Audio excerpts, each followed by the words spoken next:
Hello and welcome to Talking Aussie Books, a new weekly podcast shining a spotlight on Australian fiction. My name is Claudine Tinellis. As a writer and avid reader, I love chatting about books. And in this podcast, I'll chat to authors, publishers and readers, giving you, dear listener, insight into what's hot on the Australian fiction scene. So if you're looking for your next book recommendation or just want to know more about Aussie fiction writers, this podcast is for you. Grab yourself a cuppa, sit back and enjoy. Alli Sinclair is a multi-award-winning Geelong-based author of 6 novels, a film writer, documentary producer, writing teacher, as well as a passionate world traveller. With titles such as Under the Spanish Stars, Burning Fields, and the Cinema at Starlight Creek, just to name a few, Alli has written her way into the hearts and minds of her readers with strong, inspirational female characters who push boundaries and defy society's expectations of them. Her brand new title, The Codebreakers, is another such novel. Released today by HarperCollins in Australia and New Zealand, The Codebreakers is a remarkable novel inspired by true life events.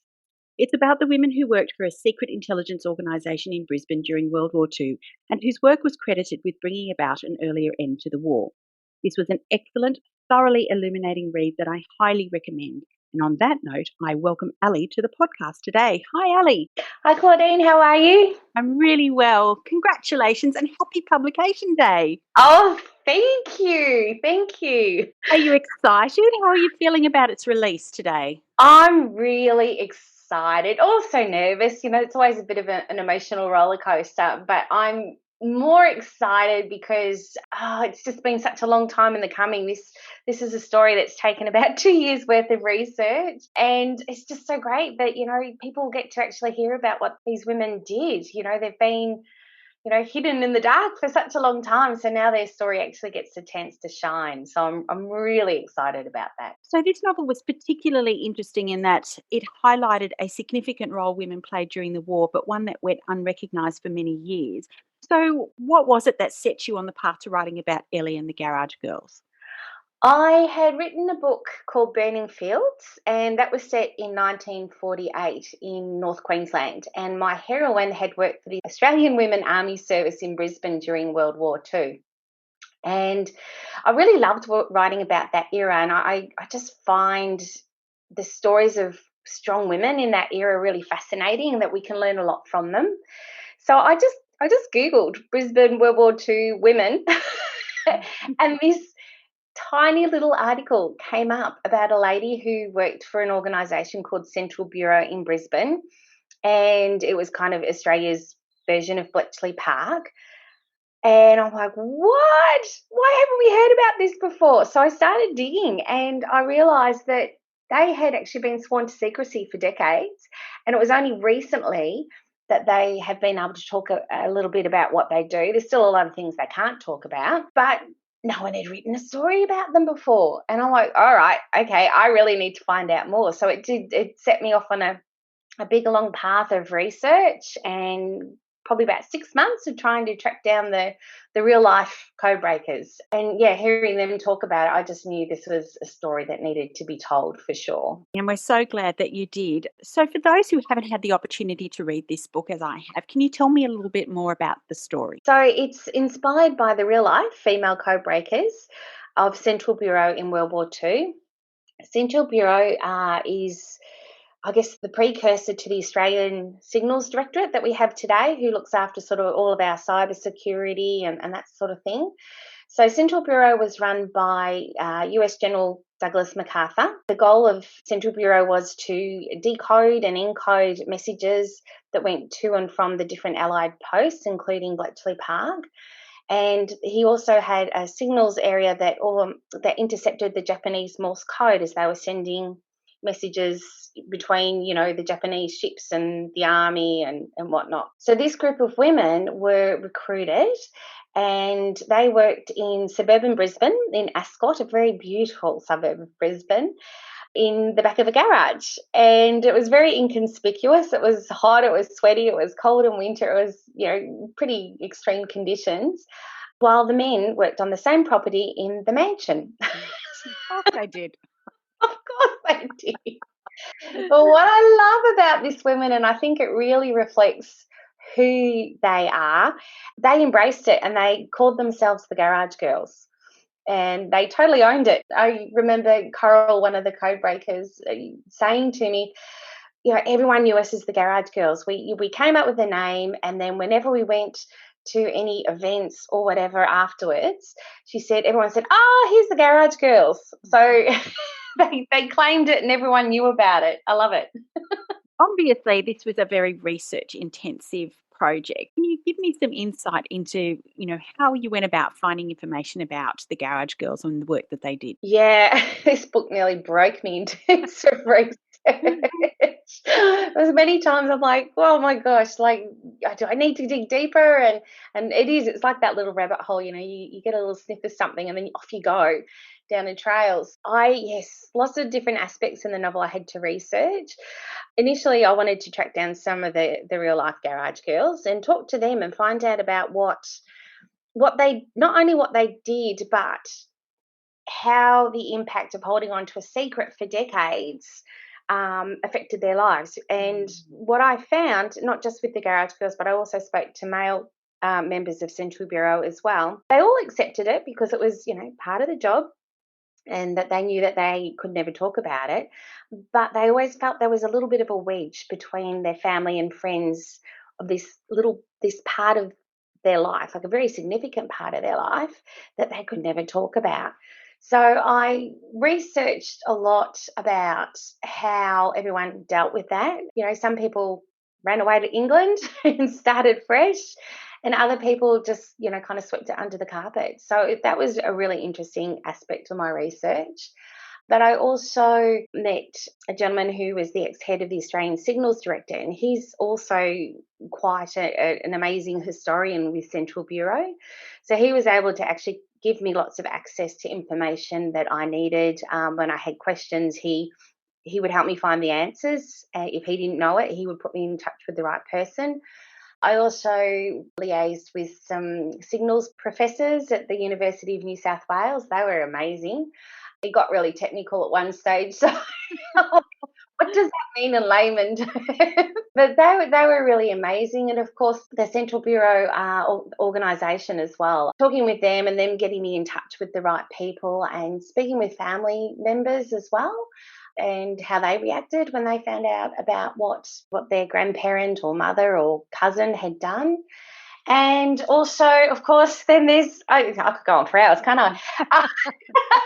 There's also Ellie. She starts off as a ground engineer for Qantas. So there's a lovely Qantas historian, Tom, and he was really helpful in telling me which planes she'd be working on, what kind of things that she would be doing. Also, the Royal Flying Doctor Service that features in the story as well. So to find out how communications worked back then in, the not late 1940s. So there was all that. And then, of course, you've got your big picture, which is the World War II timelines and what was happening in the South Pacific as well, and how that was affecting Australia and American forces, because we had close to 100,000 international troops in Brisbane alone during World War II. And I think the population then was only about 250,000. So, the town swelled very quickly with all these different people from all over the world. So finding out about Brisbane in wartime was really fascinating as well. So, yeah, lots, lots and lots of research.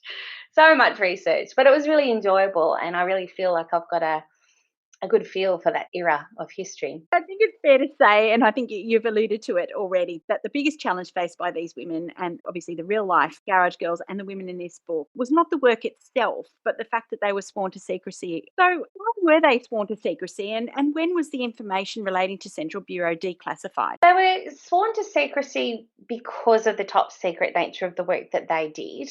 I mean, this was Australia's elite intelligence organisation. So, that was like the best of the best. And, some of the secrets that they were dealing with were, quite volatile. So it was quite normal back then for people, well, I guess even now, for people working with, highly classified information to sign the Official Secrets Act. I did ask actually the gentleman from the Australian Signals Directorate why it was, held as a secret for so long about what they did. And he explained to me that it was because we sort of then went into the Cold War, some of the information that they had worked with during World War II kind of was still being used in later years after the war. So that information was still really relevant. Why it was so many decades, I'm not quite sure, but it was really 2009, really, I think, when people were able to start talking about it. And that coincided with the Central Bureau members actually getting recognition from Bletchley Park and also from the UK Prime Minister at the time. And they got a lovely medal and a certificate and a thank you for their work, but nothing from the government until a few weeks ago. Oh, right. The Australian government, yeah. Yep. They finally got their recognition. How serendipitous for you and the release of this book. Yes, absolutely. Yeah, it's crazy that it's taken so long, but it's good now it's finally happened. So you've mentioned Bletchley Park a number of times, and I think many people may or may not have seen the movie with Benedict Cumberbatch and Keira Knightley called The Imitation Game, which is about the codebreakers employed by the British to decipher the German Enigma code. And that was what we refer to as Bletchley Park. Is that right? Yep, that's right. So the Central Bureau, located in Ascot, Brisbane, what we call Australia's Bletchley Park. You talk about 21 Henry Drive in Ascot, the suburban mansion called Narambla that was used as Central Bureau headquarters, and the garage at the back that was used by the women codebreakers. These were real places, aren't they? Absolutely. I was very fortunate to go and visit Narambla. It's actually a private residence. It's going up for sale this month, but I don't have a few million stashed away, I'm afraid. If I did, I would buy it and I would make it a museum. I think it would be amazing. But it's gorgeous residence, and the owners were very, very kind when I explained to them why I wanted to go and have a look at their garage. The original fibro one's been pulled down and they've rebuilt another garage, more sturdy, but it's actually on the same footprint as the original one. So yeah, which is really cool. So yeah, they were very kind and let me have a look around, and it was just amazing just to walk through the property and just imagine my characters, because by this stage I'd already done my first draft. So this was like the finessing of details, and yeah, just to be able to walk in their footsteps, and imagine them being there and the conversations, and it was absolutely fantastic to be able to do that. And I was also lucky enough to go to Bletchley Park as well, because the women worked on Typex machines, which were like a form of code breaking machine where they could encode and decode messages. And I hadn't been able to source one in Australia. So when I was over in England and went to Bletchley Park, I actually was able to find quite actually a few.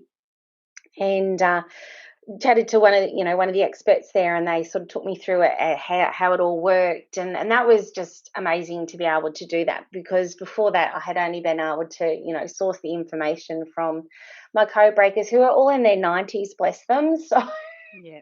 but their memory fades, so Yeah. Yeah, I have to say that I couldn't quite imagine what the Typex machines looked like and how they actually deciphered the codes that were coming through. It just, I couldn't quite grasp what all of that meant, but it sounded highly technical.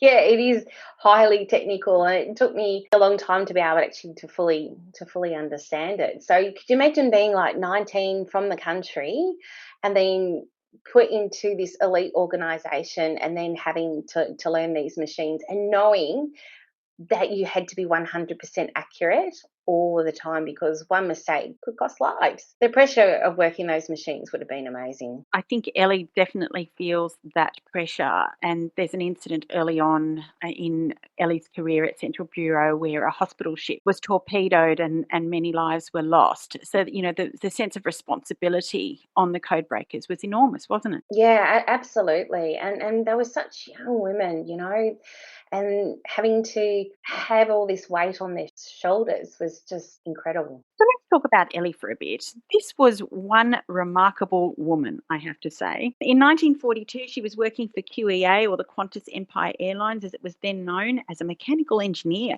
She's fluent in Morse code, has an exceptional mind, cool under pressure. So I wanted to know, was she based on one of the real-life garage girls, one in particular, or was she a combination? Yeah, I think she was a bit of a combination. I love writing about strong women, as you know, know. Ellie, she was actually a bit of a writer's dream. She came to me fully formed. I had a really good sense of who she was and what she was about, which is pretty much who she is. She knows what she wants. So I was really, I think, really lucky that I had a good sense of who she was.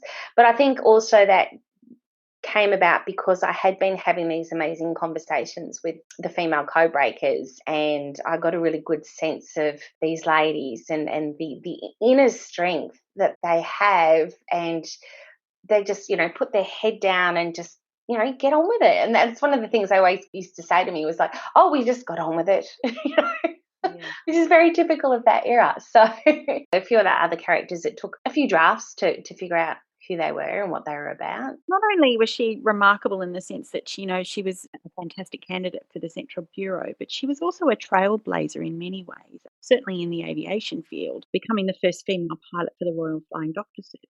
I would say Ellie is a lady who loves a challenge. Yeah, indeed. And doesn't like to be told, no, you can't do it, because if she's told no, there's no such thing as, female pilots for the Royal Flying Doctor Service. That's her invitation to say, well, let me change that. So, yeah, she's definitely a trailblazer. I also think that she has this great sense of social justice. She doesn't kind of selfishly pursue these things. Yes, it's because she wants to do it, but I think she also feels that if she can change the path for other females, then that's what she wants to do as well. There were a couple of characters in this book that really highlighted some of the negative attitudes towards women in traditionally male roles at the time. Obviously during the war, and we've all heard it, that women were needed to fill those roles. And I have to say that on the whole, and reading about those women, that they did themselves proud in the execution of those roles. But they were resented by many men, weren't they? Yeah, I think a lot of men felt threatened that if the women did too good a job, then men might not have a job.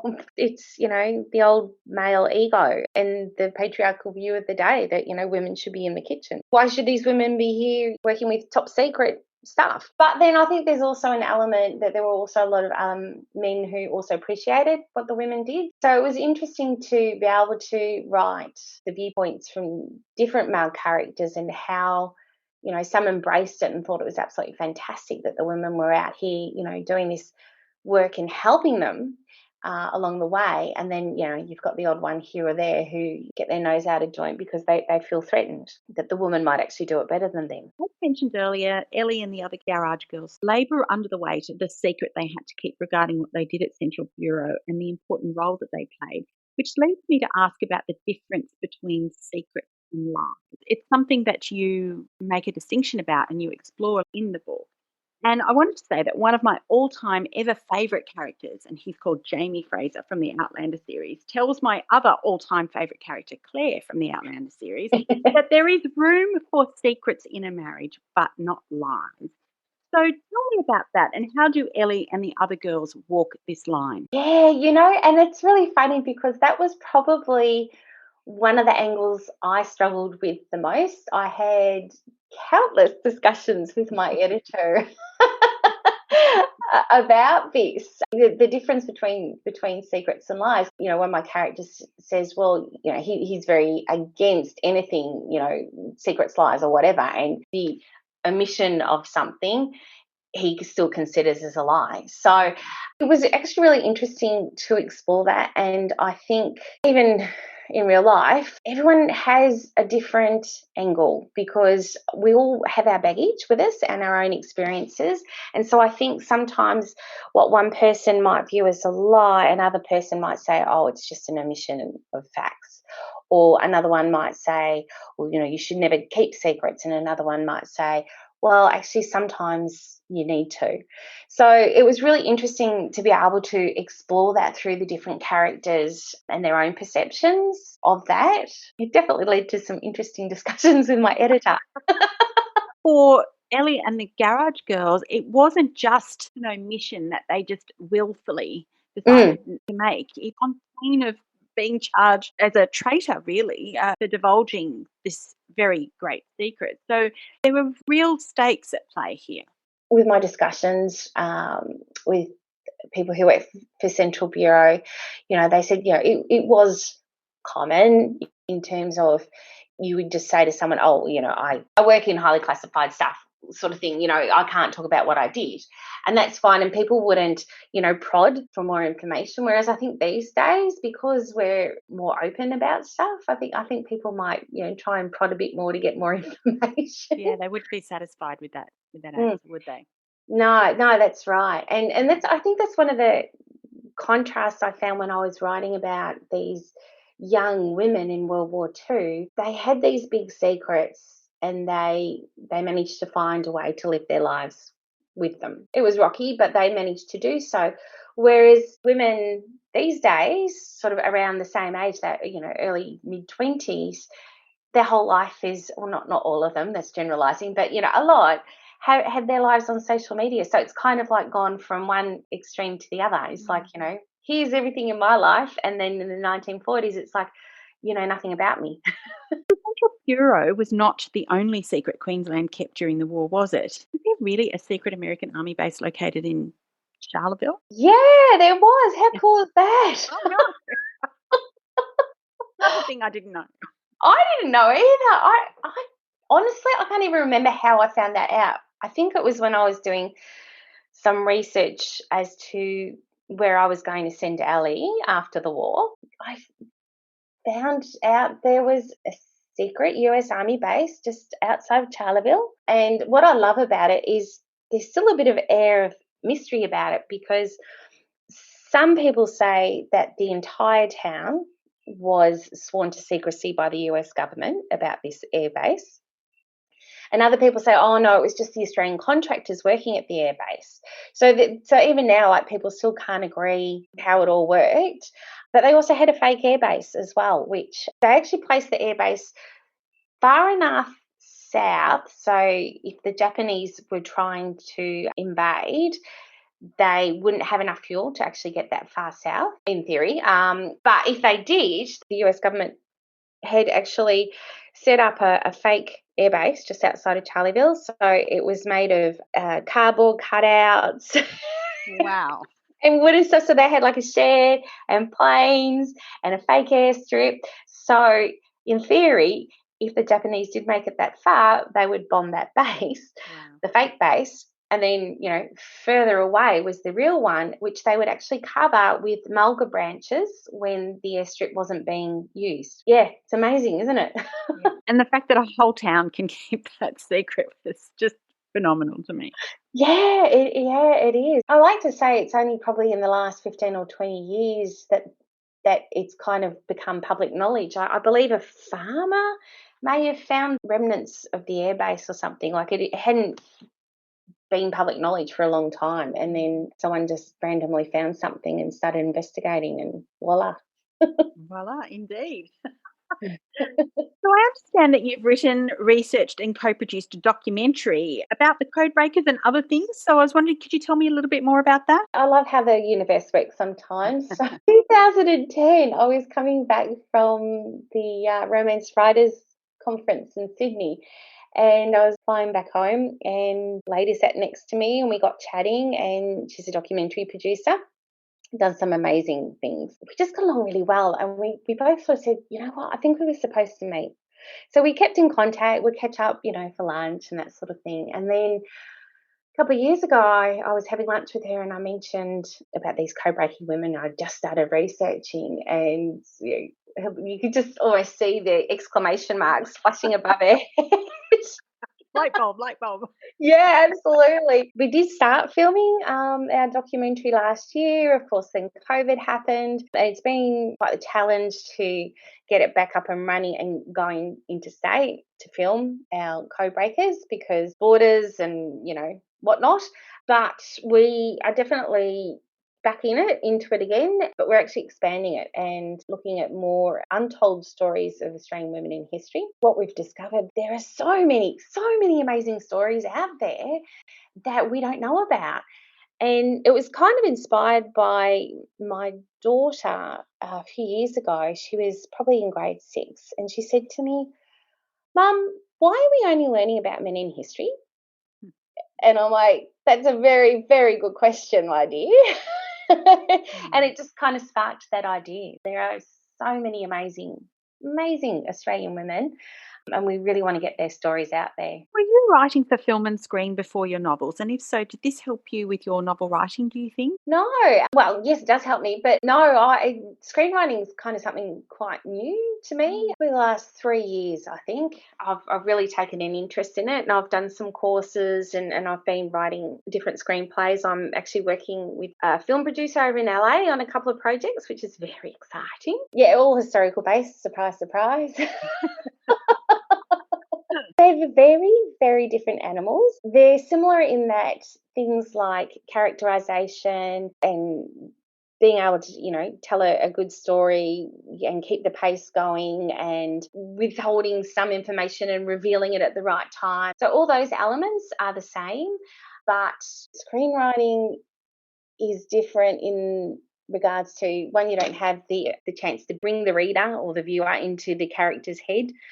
So you've got to be able to express what's going on with them in different ways, whether it's through dialogue or actions. I'm really lucky. Dialogue's kind of my strong point, whereas description, I find, is takes a few goes to get it right. That has been great, but I do find that they both help. Like when I'm working on a screenplay, I know it helps with my novel writing and vice versa. They definitely complement each other for sure. Well, you're a writing teacher and you've run numerous workshops, etc., but you also run a retreat on the high seas. Can you tell me a little bit about that?